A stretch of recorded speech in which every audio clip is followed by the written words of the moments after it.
बिस्मिल्लाहिर्रहमानिर्रहीम। अस्सलाम वालेकुम नाज़रीन, आप देख रहे हैं यूट्यूब चैनल, मैं हूं फ़हद मुग़ल। नाज़रीन, काफ़ी अरसे बाद आपसे आज मुलाकात होने जा रही है और आज मैं जो अहम चीज़ें आपके साथ डिस्कस करने जा रहा हूं उसमें पहले नंबर पर लोटों के साथ जो हो रहा है वो डिस्कस करेंगे। उसके बाद जो पीका ऑर्डिनेंस पाकिस्तान तहरीक-ए-इंसाफ ने एक पास किया था और बाद उसको फिर जो उस टाइम पे अपोजिशन थी और इस टाइम पे जो इम्पोर्टेड गवर्नमेंट है उसने सुप्रीम कोर्ट में चैलेंज कर दिया था और फिर सुप्रीम कोर्ट ने उसको रोक दिया था, उस आर्डिनेंस को कलअदम करार दे दिया था। तो अब उसके ऊपर भी आपसे मैं तफसील से बात करूंगा कि अब उसके ऊपर क्या करने जा रही है जो इम्पोर्टेड गवर्नमेंट है, उसने क्या इक़दाम किया है।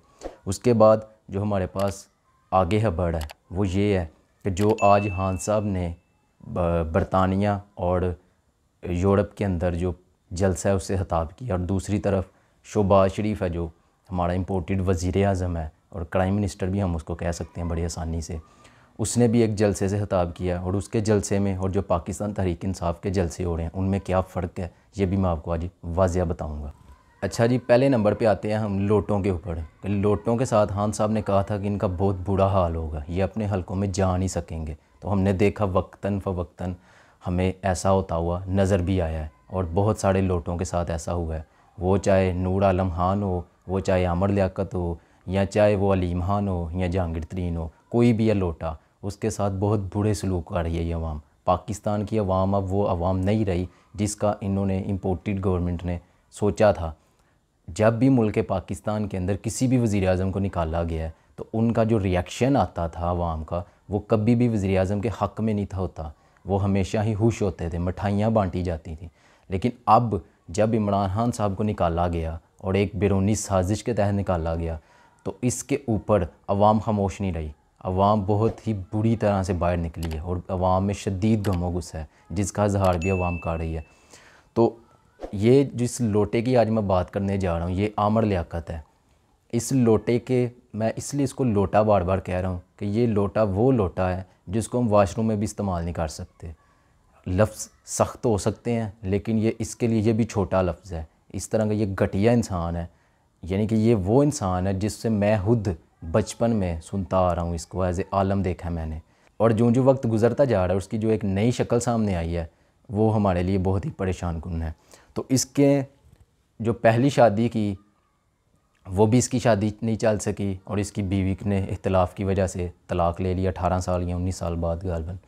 इसने फिर दूसरी शादी की तूबा के साथ, सईदा तूबा, उसके साथ इसकी जो शादी चली वो भी आलमोस्ट 1-1.5 साल चली, उसने भी इससे डाइवोर्स ले ली।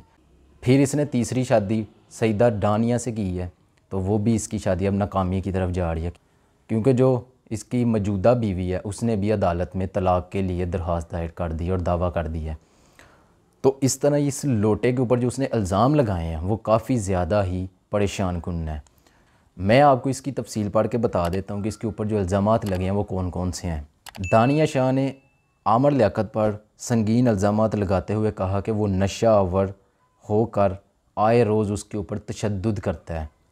ये वही आलम दीन है, ये वही आलम दीन था जो टीवी पर बैठकर सरेआम लोगों को ये कहता था कि मेरे ऊपर 1 रुपया भी रमज़ान ट्रांसमिशन का हराम है, कि मैं जितनी भी रमज़ान ट्रांसमिशनें करता हूँ वो मैं फ्री ऑफ कॉस्ट करता हूँ, बिला किसी मुआवजे के करता हूँ। और दूसरी तरफ ये लोगों को ये भाषण देता था कि जी आप बीवियों के ऊपर तशद्दुद ना करें, तशद्दुद करना इस्लाम के ख़िलाफ़ है।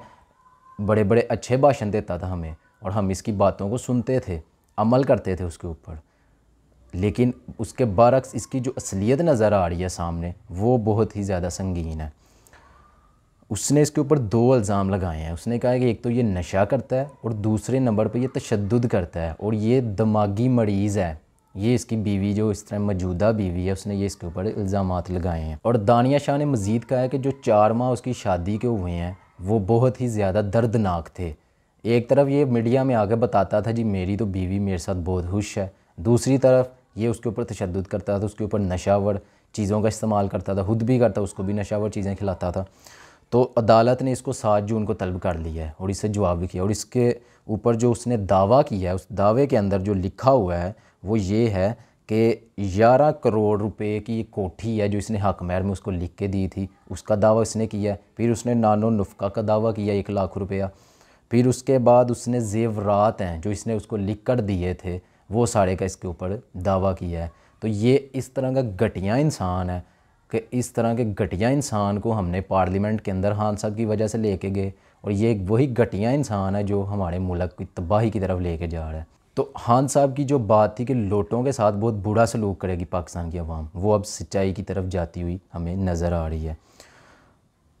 دوسری طرف پاکستان تحریک انصاف جب حکومت پہ تھی تو اس نے ایک پیکا آرڈیننس میں ترمیم کی تھی۔ وہ ترمیم کیا تھی وہ آپ کو بہتر پتہ ہے، میں آپ کو تھوڑا سا بتا دیتا ہوں۔ وہ ترمیم یہ تھی کہ کوئی بھی ٹی وی چینل ہو، کوئی بھی پلیٹ فارم ہو، سوشل میڈیا کا پلیٹ فارم ہو یا کوئی بھی میڈیا کا پلیٹ فارم ہو، لینئر ہو چاہے وہ سوشل میڈیا، اس کے اوپر کوئی بھی ایسی خبر نہیں چلائی جائے گی جس سے کسی کی ذاتی زندگی کے اوپر، جس کو ہم کہتے ہیں ذاتی زندگی کے اوپر کوئی حملہ آور ہو۔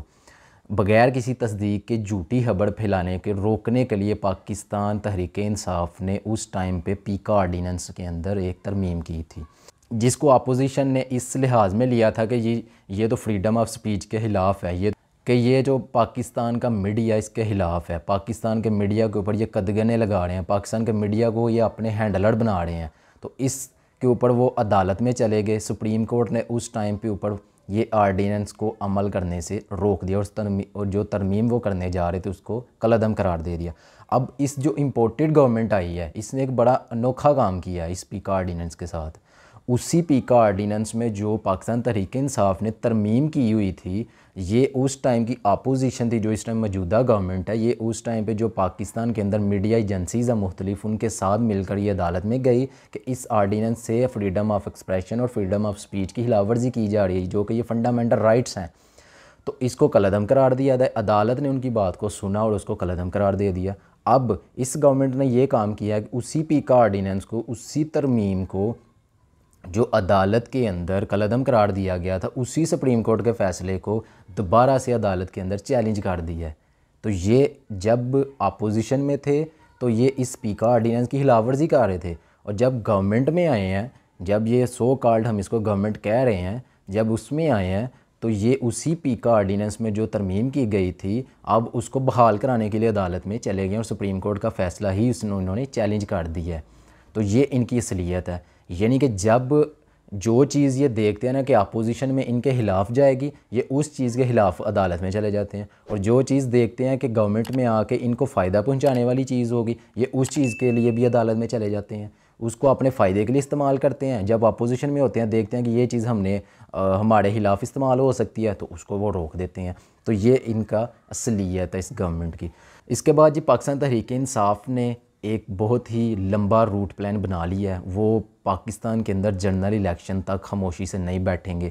خان صاحب نے یہ بھرپور طریقے سے مہم کا آغاز کر دیا ہے، جس کا آغاز انہوں نے کل میاں والی کے جلسے سے کیا تھا۔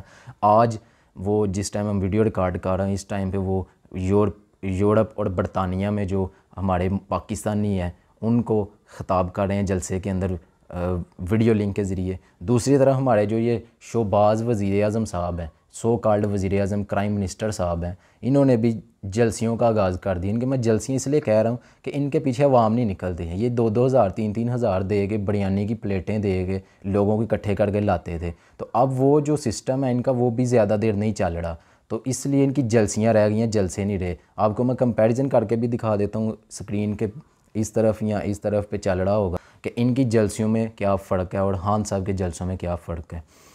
تو خان صاحب نے بھرپور کمپین شروع کر دی ہے۔ اچھا جی، خان صاحب نے جو یورپ میں اور برطانیہ میں پاکستانیوں کو ویڈیو لنک کے ذریعے خطاب کیا، اس میں انہوں نے جو مین باتیں کی ہیں وہ میں آپ کو بتا دیتا ہوں۔